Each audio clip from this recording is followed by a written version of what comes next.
जिस प्रकार आपने गणेश का सिर काटकर उसे मारा है, उसी प्रकार अब उसे जीवित कर दीजिए। ओम नमः शिवाय। आस्था सागर यूट्यूब चैनल में आपका स्वागत है। रुद्र संहिता का कुमारखंड का अध्याय 17वां, पार्वती का क्रोध एवं गणेश को जीवन दान। नारद जी बोले, हे ब्रह्मा जी, जब भगवान शिव ने क्रोधित होकर देवी पार्वती के प्रिय पुत्र गणेश का सिर काट दिया, तब फिर क्या हुआ? जब देवी पार्वती को गणेश की मृत्यु की सूचना मिली तो उन्होंने क्या किया?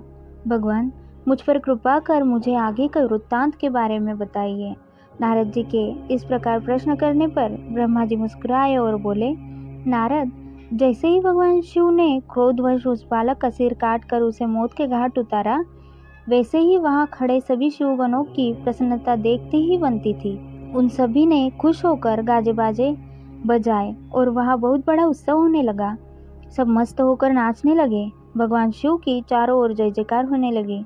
दूसरी ओर जब पार्वती स्नान कर चुकी तो उन्होंने अपनी सखी को बाहर भेजा कि वह गणेश को अंदर बुला ले, और जब वह बाहर गई तो उसने वहां का जो हाल देखा उसे देखकर भयभीत हो गई। गणेश का सिर कटा हुआ अलग पड़ा था और धड़ अलग। सब देवता और शिवगण प्रसन्न होकर नृत्य कर रहे थे। यह दृश्य देखकर पार्वती की वह सखी भागी भागी भीतर गई और जाकर पार्वती को इन सब बातों से अवगत कराया। अपने पुत्र गणेश की मृत्यु का समाचार पाते ही देवी पार्वती अत्यंत क्रोधित हो गई। उन्होंने रोना आरंभ कर दिया।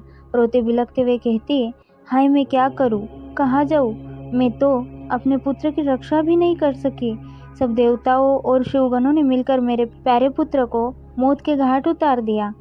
अब मैं भी अपने पुत्र का संहार करने वालों का विनाश करके रहूंगी।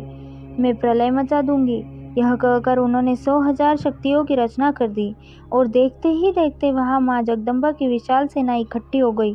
वे शक्तियां प्रकट होते ही हाथ जोड़कर पार्वती को प्रणाम करते हुए बोली, हे माता, हे देवी, हम सबको इस प्रकार प्रकट करने का क्या कारण है? हमें आज्ञा दीजिए कि हम क्या करें। तब क्रोध से तमतमाती देवी पार्वती बोली, तुम सब जाकर मेरे पुत्र का वध करने वालों का नाश कर दो। तुम देवसेना में प्रलय मचा दो। आज्ञा पाते ही देवी पार्वती की वह शक्तिशाली सेना वहां से चली गई। बाहर जाकर उसने देवताओं और शिवगणों पर आक्रमण कर दिया। वे क्रोधित देवियां किन्हीं देवताओं को पकड़ पकड़ कर अपने मुंह में डाल लेती तो किसी पर अस्त्र शस्त्र का प्रहार करती।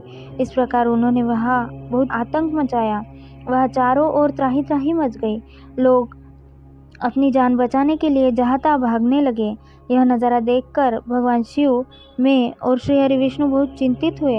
हमने सोचा कि अगर इन देवियों को न रोका गया तो पल भर में ही देवताओं की समाप्ति हो जाएगी, इस धरा पर प्रलय आ जाएगी। सब सोचने लगे कि इस विनाश लीला को कैसे रोका जा सकता है। नारद, उसी समय तुम आकर कहने लगे कि इस संहार को देवी पार्वती ही रोक सकती है। इसके लिए आवश्यक है कि उनकी स्तुति करके उन्हें प्रसन्न किया जाए और किसी भी तरह उनके क्रोध को शांत किया जाए। सभी देवताओं को तुम्हारा यह विचार बहुत पसंद आया, परंतु देवी पार्वती के गुस्से से सभी घबरा रहे थे। उनके सामने जाने का साहस किसी में भी नहीं था। सबने तुम्हें आगे कर दिया। हम सब महल के भीतर पार्वती के पास गए।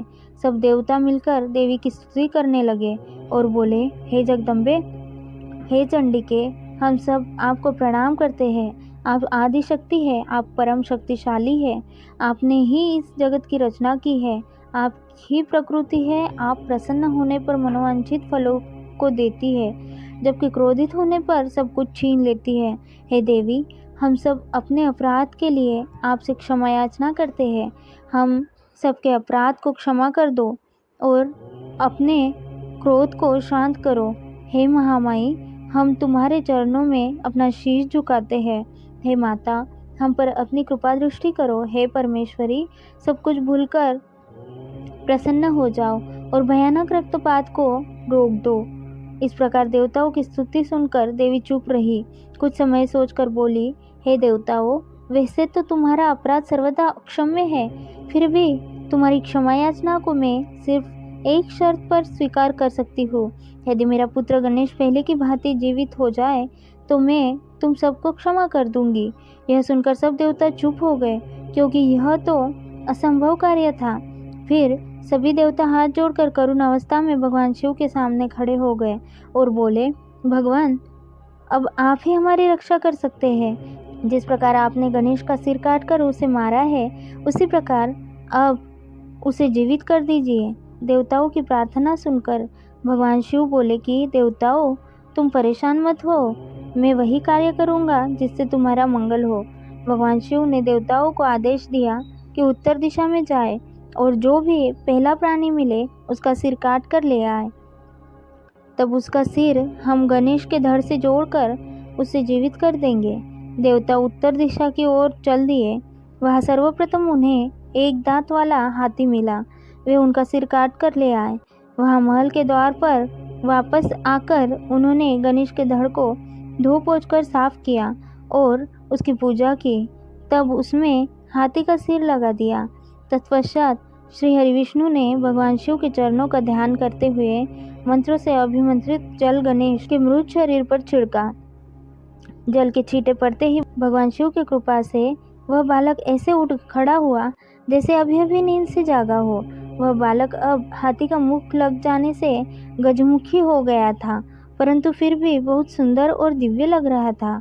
रक्तवर्ण का वह बालक अद्भुत शोभा से अलौकिक हो रहा था। जब भगवान शिव की कृपा से पार्वती पुत्र गणेश जीवित हो गया तो सभी देवता और शिवगण अत्यंत प्रसन्न होकर नृत्य करने लगे। उनका सारा दुख पल भर में ही दूर हो गया। देवी पार्वती अपने प्रिय पुत्र गणेश को जीवित देखकर बहुत प्रसन्न हुई। उनका क्रोध भी शांत हो गया। अध्याय 17वां समाप्त। इस आगे की कथा हम अगले अध्याय में सुनेंगे। ओम नमः शिवाय।